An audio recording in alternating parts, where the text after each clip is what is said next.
পুৰণা বিজেপিৰ মাজত বাঘ ওলাইছে বুলি এতিয়া ভাবি আছোঁ। লাহে লাহে গম পাম কাগজৰ বাঘ নে সঁচা বাঘ। এতিয়াই মই বেছি কথা ক'ব বিচৰা নাই, কিন্তু এইটো আগতেই মই কৈছিলোঁ যে যেনেকৈ বিজেপিটো কংগ্ৰেছযুক্ত হৈছে আৰু কংগ্ৰেছ এতিয়া হিমন্ত বিশ্ব মুক্ত হৈছে, তেনেকৈ বিজেপিটো এতিয়া পুৰণা নতুনৰ সংঘাতটো আমি ভৱিষ্যতবাণী কৰিছিলোঁ আৰম্ভ হ'ব বুলি।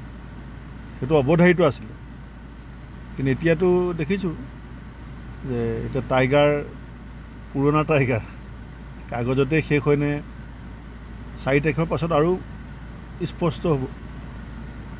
সেইখিনি তেওঁলোকৰ আভ্যন্তৰীণ কথা, কিন্তু বিজেপি শাসনত থাকোঁতে এই যিটো সংঘাত আৰম্ভ হৈছে ইয়াৰ পৰা অসমবাসীৰ বহুত লোকচান হ'ব। কাৰণ এতিয়া চৰকাৰী দলটো যেতিয়া অন্তৰ্কলহত লিপ্ত হ'ব আৰু কেৱল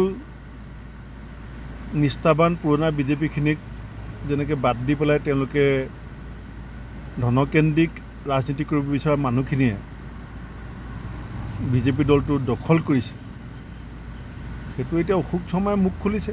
কিন্তু পুৰণা বিজেপিয়ে কি কৰে সেইটো চাই থাকক। ইয়াত আমি ইমান মূৰ্খমাই থকা নাই। মৃণাল শইকীয়াও ইতিমধ্যে বিৰোধিতা কৰিছে। এইটো হ'বই।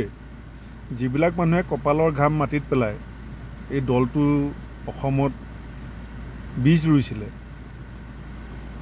যেতিয়া ঘৰখনৰ মুৰব্বীজনক আপুনি বিভিন্ন অজুহাতত অলাগতিয়াল কৰিব বিচাৰিব, তেতিয়া কোনোবা মনে মনে থাকিব, কিন্তু চবটো মনে মনে নাথাকে।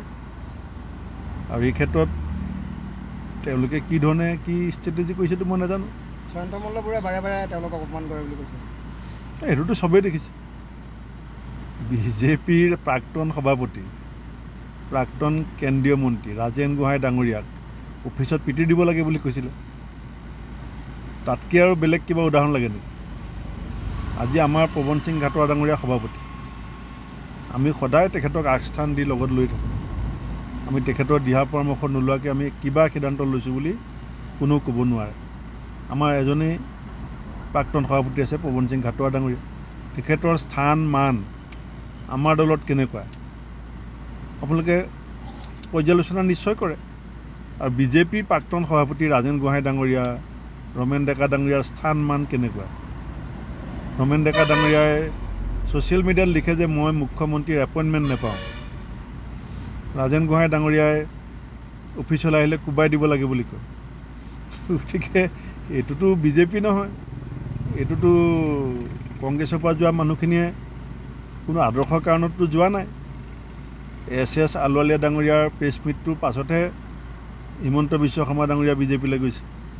আমি আগতে কৈ থাকোঁতে ভাবে যে কংগ্ৰেছে কয়, এতিয়া বৰঘৰতে ওলাইছে কথা বতৰা।